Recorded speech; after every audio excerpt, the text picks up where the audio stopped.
O Natal não começou em Belém.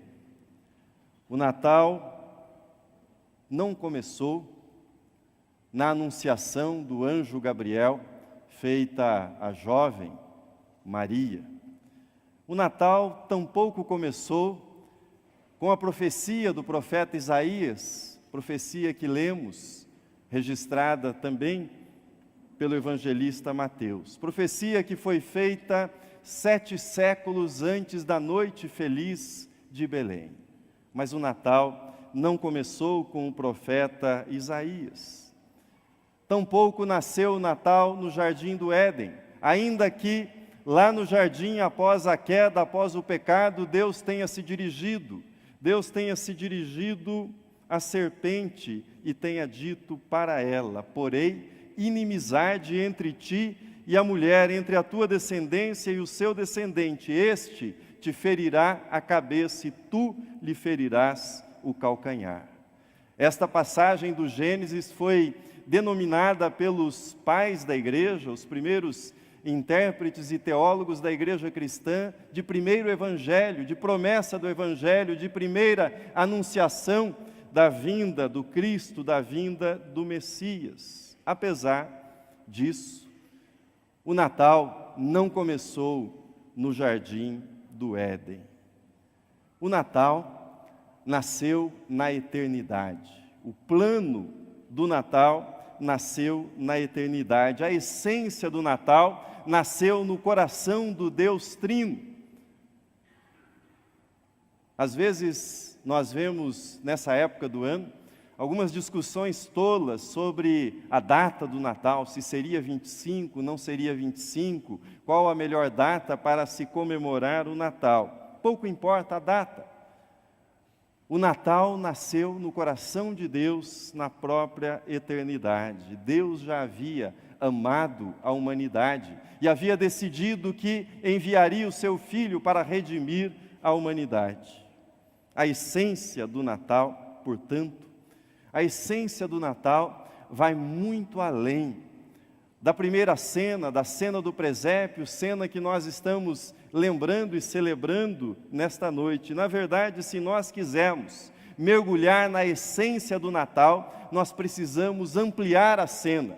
Nós precisamos ir além do presépio e daquilo que está registrado a respeito dos primeiros participantes no primeiro Natal. Nós precisamos incluir mais pessoas na cena natalina para que essa cena faça sentido em toda a sua plenitude. Nós temos que recuar na história, recuar um pouco mais, recuar pelo menos até Abraão, como na genealogia de Mateus, que começa mencionando Abraão.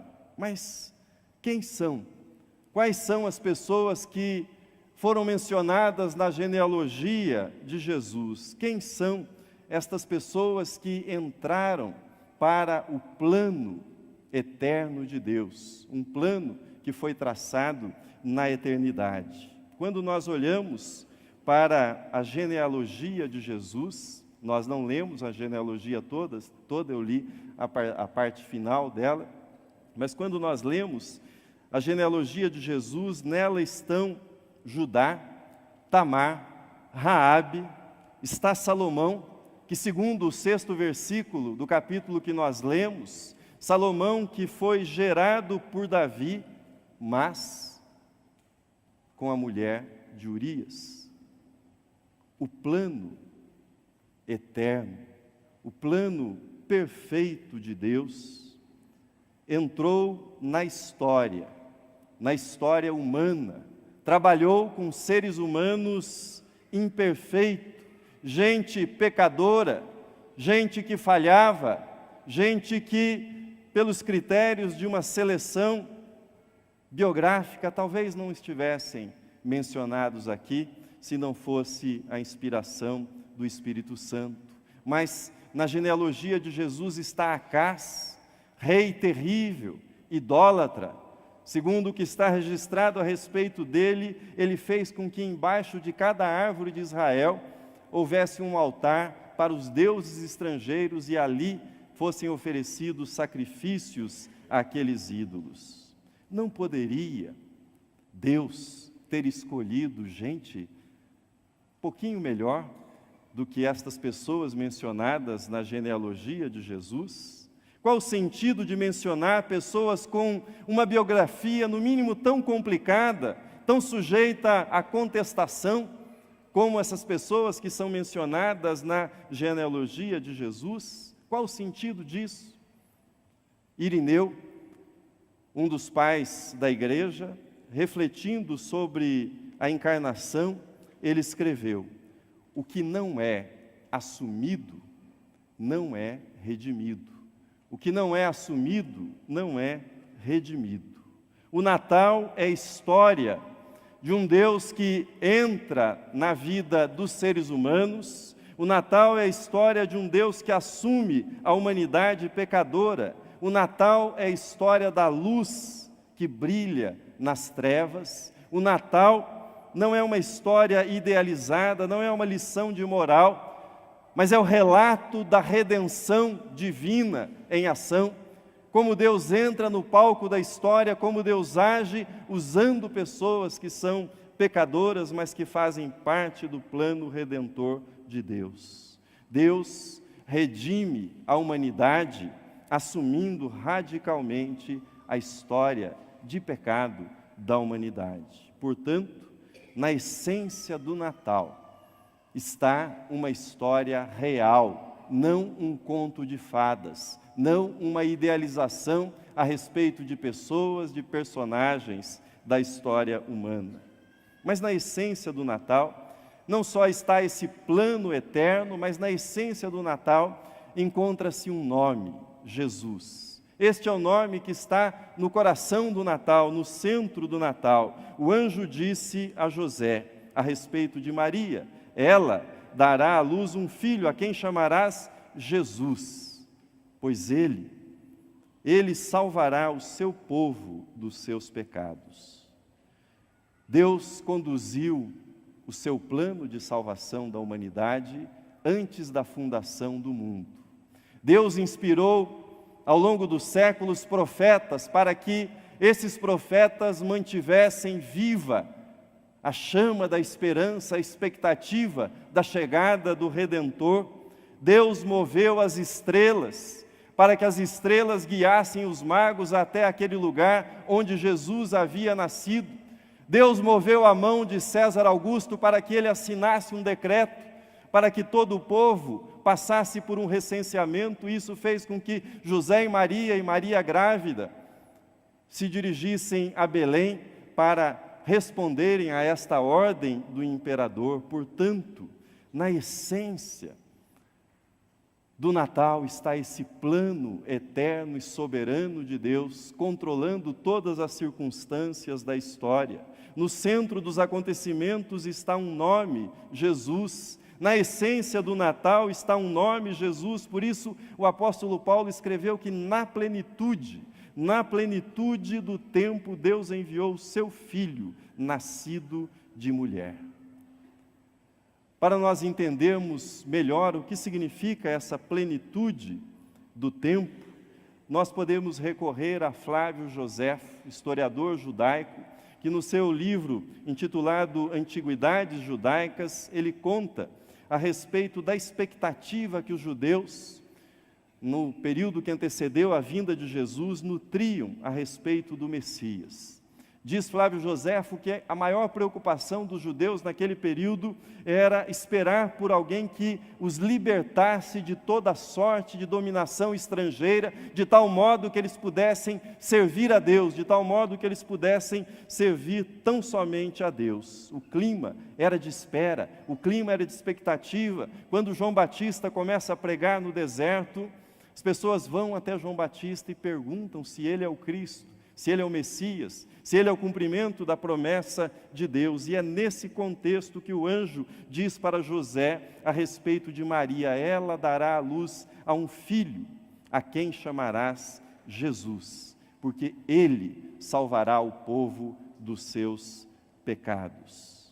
A essência do Natal é o nascimento do Messias, do Salvador, tão ansiosamente aguardado, esperado pelos judeus ao longo dos séculos. Mas ele não veio, Cristo, não veio para libertar apenas os judeus dos seus pecados, ele não veio para libertar o seu povo da dominação política tão somente, mas ele veio para libertar a humanidade, ele veio para libertar a mim e a você dos pecados. Esta é a missão de Jesus. Que significa?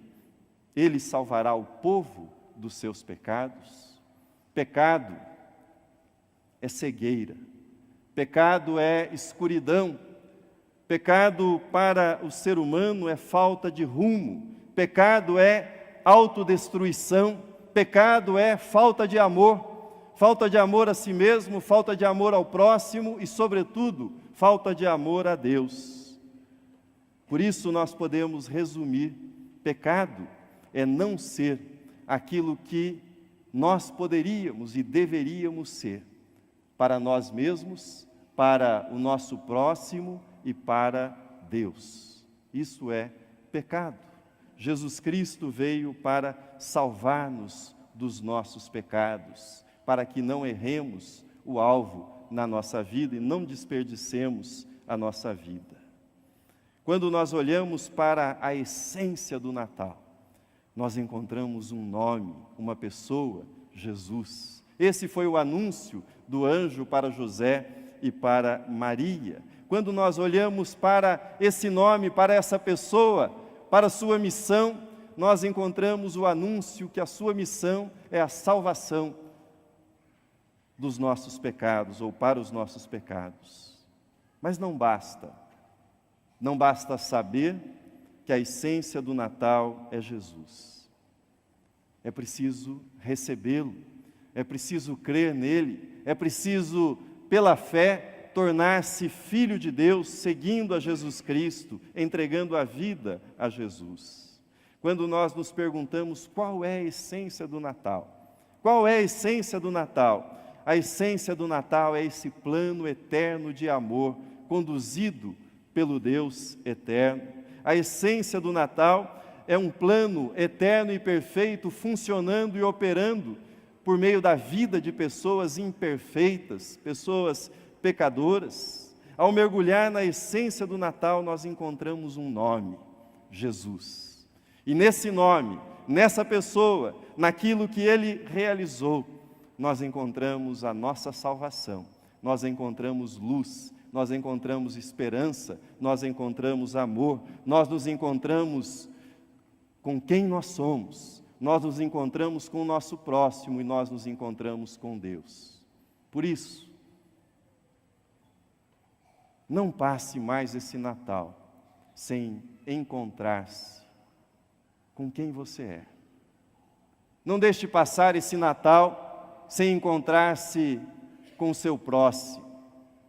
Não deixe passar esse Natal, sobretudo, sem encontrar-se com o Deus revelado em Jesus. Ele veio ao mundo por você, para que você conhecesse a salvação.